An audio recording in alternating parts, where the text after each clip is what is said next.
Agustín Podestá está aquí en línea con nosotros y le damos la bienvenida. Agustín, muy buenas tardes. Feliz Navidad. Tardes. Feliz Navidad. Muchas gracias igualmente para ustedes. Agustín, para arrancar, ¿no? Esta charla que recién hablábamos acá con Cristian y con Mariela, la gente está diciendo en la calle, se terminó la Navidad, ya pasó la fiesta y ya están pensando en fin de año. Te hago la pregunta, ¿se terminó la Navidad? Bueno, la Navidad en realidad todas las fiestas religiosas tienen después lo que son algunos días previos, por lo menos litúrgicamente, posteriores, perdón, son algunos días posteriores donde se siguen celebrando, digamos, hablamos de un tiempo, ¿no? Sí. Litúrgico. En este caso, en la Navidad estamos hablando de un acontecimiento, como pasa también con la Pascua, y luego se van leyendo las lecturas y reflexionando y meditando sobre un ciclo, ¿no? En este caso sobre la infancia de Jesús y la primera infancia, no, o sea, el nacimiento, perdón, y la primera infancia. Por eso en las lecturas vamos leyendo algunas escenas de la vida de Jesús, por decirlo rápido, de la primera infancia, ¿no? Bueno, este es como el momento. Entonces, la Navidad es como un proceso, pensarlo así, no tanto como un momento puntual, sino son más tiempos, ¿no? Hablamos de tiempos. Bien, entonces podríamos decir que la Navidad no se terminó, pues es un proceso. No, podemos decirnos Feliz Navidad todavía, por supuesto. Podemos seguir diciendo sí. Feliz Navidad. En Pascua también está la tradición de decir Feliz Pascua a varios días más. Bueno, y también se ha vivido una misa que es muy particular, que bueno, concurre mucha gente, seguramente habrán concurrido virtualmente muchas personas este año tan particular, donde hubo pandemia, ¿no? Y es un hecho inédito, bueno, no sé si es inédito en la historia de la Iglesia. ¿Ha ocurrido alguna vez que ha estado la Iglesia tan diezmada en materia de feligreses en algún momento de la historia con motivo de una misa de gallo? Bueno, qué pregunta. Compleja. Perdón. No, pero compleja por la cantidad de cuestiones, los pormenores que eso implicaría responder esa pregunta. Le pusiste demasiados aditivos, pero entendemos el punto. En realidad es la primera vez en la historia que se da esta situación. Claro. ¿En qué sentido? No en que no haya misas o que la gente no asista a misas, porque eso ha sucedido, por ejemplo, en contextos de guerra o en contextos adversos, en contextos de pandemias. Ha sucedido ya en la historia. Lo que pasa es que es la primera vez en la historia, por cuestión también de la globalización y de la tecnología, que hoy se puede asistir de otra forma. Por eso en este sentido lo pensaba, ¿no? Yo no diría que la gente no asiste a misa, yo diría que hay otra forma de participar, ¿no? Que hay otras formas de participar hoy de las celebraciones. Quizás la pandemia terminó de evidenciarlo, ¿no? Y la tecnología ayudó. Yo diría que en realidad ninguno de los dos factores son determinantes. Yo creo que la pandemia evidencia una realidad que existe hace mucho tiempo y que no veíamos porque estábamos como embebidos en la presencialidad y la tecnología ayudó, ¿no? Estuvo al servicio de poder acercar otro tipo de formas de vivir la fe. Y me parece que eso es un rasgo muy importante y que eso sí es la primera vez en la historia, porque en realidad nunca sucedió hasta ahora que se unan estos dos factores, ¿no? Bueno, el de la tecnología, el de tener el celular, el YouTube y poder seguir una misa por YouTube. Y por otro lado, bueno, el contexto de esta pandemia, ¿no? Que vino como a... digo porque no solamente está si está permitido o no está permitido el aforo de personas a los templos, sino también por cómo cada uno vive el proceso también con la pandemia, ¿no? Sabiendo que hay mucha gente que no ha ido a misa queriendo ir y todo, todavía por cuidarse. Bueno, y me parece que eso es muy muy válido, ¿no? Entonces es la primera vez que estamos frente a todo este tipo de interrogantes, de situaciones. Y no me animaría a responderlo así a la ligera, me parece que hay demasiadas, ¿no? La salud es fundamental. Entonces, me parece que ahí hay mucho todavía para dejar de cantar. No, sin duda, y también pensaba un poco que hay mucha gente que está dolida o está triste porque no puede comulgar, ¿no? Que es otra gran novedad, ¿no? Gente que por ahí ve la misa a través de la tecnología y que si bien se hace esta oración de acompañamiento espiritual, como hacen gran parte por ahí de las personas que están divorciadas, bueno, ahora está todo esto en reforma, ¿no? También no pueden acceder a la Eucaristía, a comulgar, ¿no? Y también es un gran tema una novedad en la Iglesia que todavía por ahí hoy no podemos procesar. Bueno, yo ya lo he dicho mil Sí, veces, mil veces lo he dicho públicamente y hasta escribí un artículo en Revista Teología sobre el tema. Odio el concepto de comunión espiritual y haré todo lo posible por eliminarlo. Así que, no, me parece que es Y una sé locura. que lo lograrás, sé que lo Me lograrás. parece que es una locura total, así que nadie se sienta mal por ello, ¿no? Por favor, sean felices. Hay otras formas de participar de la Eucaristía que no sea directamente la hostia, ¿no? Me parece que es terriblemente limitante, ¿no? Es limitar la gracia de Dios. Hola Agustín, Cristian te saluda, ¿cómo estás? ¿Cómo va? Todo bien. Te cuento que el 24 de la noche estuve presencialmente en la misa, comulgué físicamente, pero hay un gesto que, viste, la misa está cargada de muchos gestos, especialmente las misas particulares como es la de Nochebuena Navidad, y hay uno muy característico para esta fecha que no tuvo su lugar, y hablamos del algo que hoy en día lo pienso es muy poco higiénico, pero es muy habitual, es el tema del beso al niño Jesús al final de la misa. En esta ocasión claramente no se realizó ese gesto, y tanto en este gesto como en otros, los cuales no pueden hacerse físicamente, ¿existe alguna manera de reemplazarlos y que la gente no se vaya, no se vuelva a la casa como vacíos, como que le faltó algo a la misa? Bueno, yo hoy no quiero ser de pájaro de mal agüero, pero es un gestos como ese, o el de besar la cruz, o el de besar la mano del sacerdote, que también se acostumbraba mucho, son gestos que yo hablo en título personal, yo dejé de hacer hace muchísimos años, porque me parece que es terriblemente antihigiénico, ¿no? Y que atenta contra la salud de las personas. Me parece que mezclar, o sea, es lo mismo que nos andemos besuqueando. No solo besar una cuestión, un artefacto o una cuestión como es material, sino que además todos pasamos nuestra salida por ahí, digo, mucho antes del coronavirus y de que gracias a Dios creo que se ha despertado la conciencia, ¿no? En ese tipo de cuidados que tenemos que tener. Digo, por lo menos hablo a título personal, ya hace muchos años que no hago ese tipo de gestos. Bueno, sobre lo gestual, que creo que la respuesta podría, digo para esto que decía recién, digo para despertarnos la conciencia en este sentido, ¿no? Decir, bueno, cuántas cosas hacíamos y eran un peligro en realidad, ¿no? Porque no solo por contagiarnos algo, mucho más grave es nosotros contagiar al otro.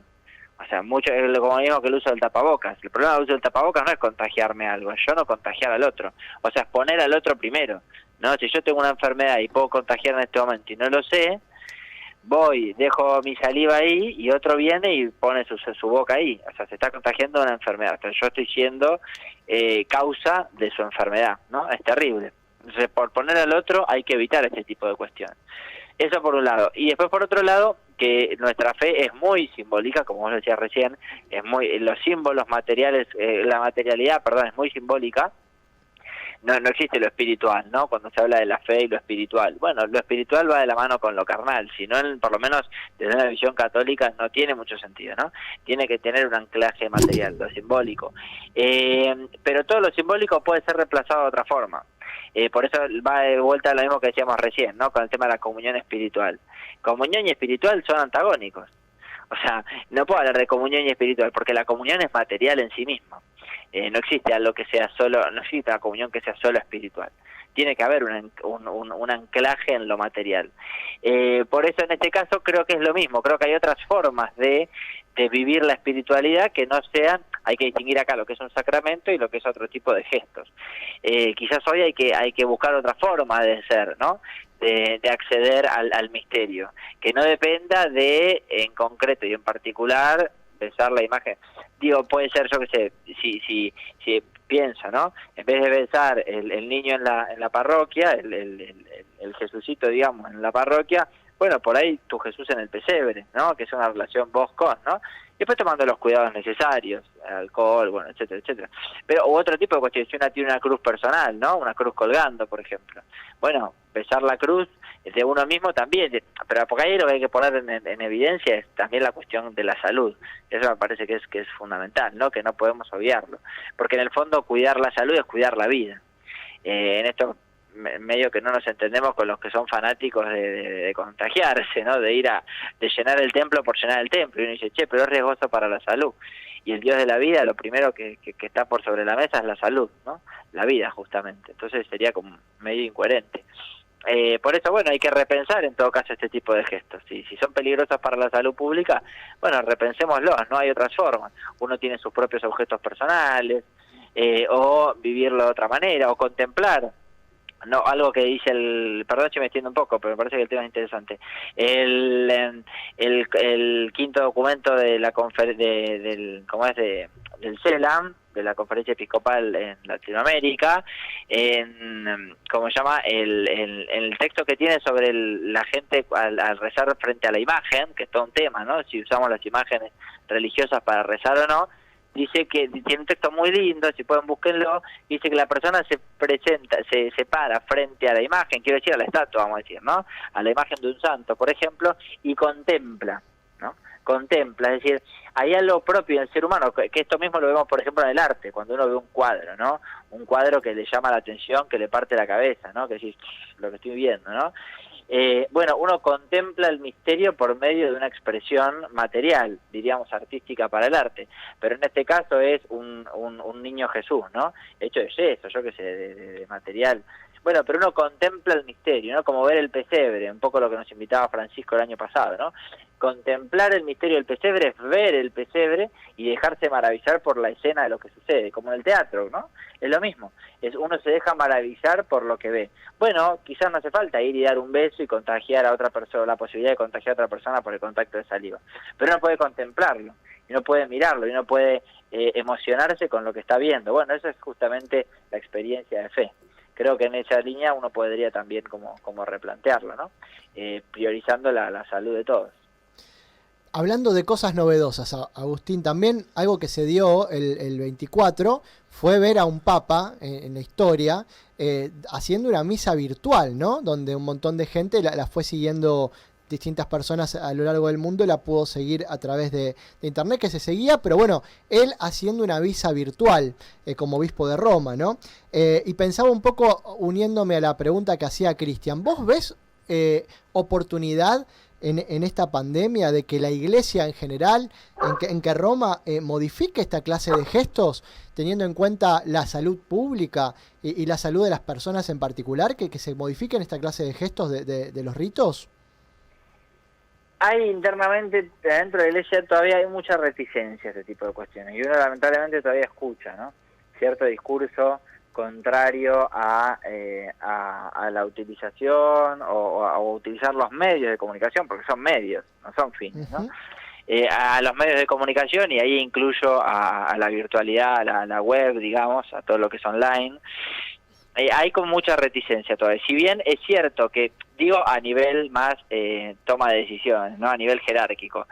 Ahora, me parece que a nivel de las parroquias ha habido una explosión, ya desde comienzos de la pandemia, de asumir y de utilizar todo este tipo de recursos. Creo que las parroquias enseguida han empezado a trabajar por medio de la virtualidad y a dar misas virtuales. Pero a niveles, digamos, más jerárquicos, más altos, digamos, de las jerarquías todavía se ve mucha reticencia al tema. Y yo creo que uno de los temas es porque todavía falta un desarrollo, yo creo que desde las bases, digamos, por así decirlo, está bastante resuelto, ¿no? Y la gente acepta con total normalidad la virtualidad. Pero creo que todavía en los niveles de toma de decisiones, de mandos, digamos, falta todavía un incorporarlo. Y creo que la teología, por lo menos hablo desde la teología en todos estos meses ha madurado mucho el tema y ha hecho muchos aportes muy positivos. Así se puede o no, por ejemplo, relacionarse sacramentalmente por la virtualidad. Pero todavía hay como cierta reticencia al tema. Me parece muy bien que Francisco lo haya hecho y que de a poco esto se vaya creciendo. Y creo que hay que mirar mucho a la práctica, ya te digo, a la práctica de las parroquias, de los grupos, de las organizaciones religiosas que lo han tomado sin ningún problema. O sea, como que desde las bases el problema no está, al contrario, se recontra desarrolló. Pero me parece que todavía a nivel toma de decisiones, jerarquía, me parece que la cosa está complicando un poco, está un poco más complicada. Pero bueno, siempre la fe del pueblo de Dios es la que lleva adelante las cosas y no al revés, así que espero, digamos, tengo como mala visión a nivel jerarquía, pero a visión de pueblo de Dios, pueblo llano, veo que puede haber algo interesante para pensar, ¿no? Nuevas formas de vincularnos con la fe y con los ritos sagrados, porque ahí está el tema, ¿no? Nuevas formas de vincularnos con los ritos y con la liturgia y con los sacramentos por medio de la virtualidad.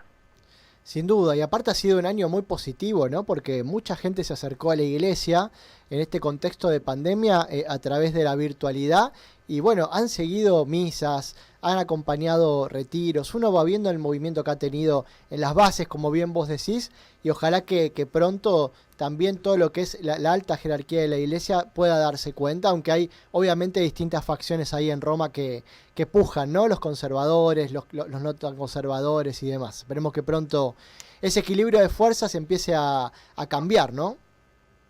Sí, inclusive hay algunos, por ejemplo, a nivel de Vaticano, que desarrollan teología en esta línea, en línea de lo que se llama la ciberteología, y me he llevado a decepciones muy grandes porque veo que falta todavía una madurez intelectual seria. Pero bueno, quizás la pandemia lo terminó de exponer el tema, ¿no? Como decía antes, me parece que la pandemia expuso un montón de realidades que estaban ahí, pero que no le prestábamos tanta atención. Y ahora no queda otra. No, ahora no queda otra más que prestarle esa atención. Bueno, esto de la comunión espiritual que yo decía al principio, yo escribí, es un aporte con respecto al tema de la comunión, pero hay otro tipo de espacios que se están generando para debatir estos temas. Yo, por ejemplo, participo de un grupo de teólogos que somos acá de Argentina y de Italia, y bueno, y es este el tema, ¿no? El tema de los sacramentos en la virtualidad.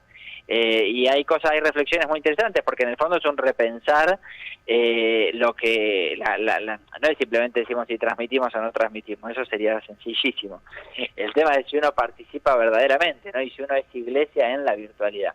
Bueno, hay aportes muy interesantes, y hay como, en el fondo nos obliga a repensar nuestra experiencia de fe, nuestro lugar en el mundo, en la iglesia, en el mundo. Me parece que bueno, que puede haber cosas interesantes que broten luego de la pandemia. Agustín, ¿dónde pueden leerte las personas que te están escuchando en este momento hablar un poquito sobre comunión espiritual, Navidad, sacramentos virtuales? ¿Dónde pueden acceder para poder leerte? Instagram, Hablemos de Teología. Hablemos de Teología. Y en Facebook creo que es Hablemos de Teología.ar, si no me equivoco, corríjanme, pero... Muy bien. ¿Y este artículo de la comunión espiritual lo tenés ahí en tu cuenta? Sí, en el feed, ahí en el coso en Instagram, está el link y Perfecto. Se llama la comunión, el sacramento de deseo, se llama el texto, salió publicado en Revista Teología este año. En la revista de la Facultad de Teología de artículos, el sacramento de deseos. Ahí está, así las personas que por ahí quieran seguir abundando y explorando un poquito sobre esto, pueden hacerlo a través de este link que Agustín tiene ahí publicado en Hablemos de Teología. Agus, que arranques un muy buen año, gracias por acompañarnos durante todo este año aquí en la radio, la verdad que es un gusto siempre escucharte porque aprendemos siempre mucho de vos. Y bueno, gracias por todo el aguante que nos haces desde todo ámbito. Así que muchas, pero muchas gracias y muy feliz año. No, muchas gracias a ustedes, es siempre un placer.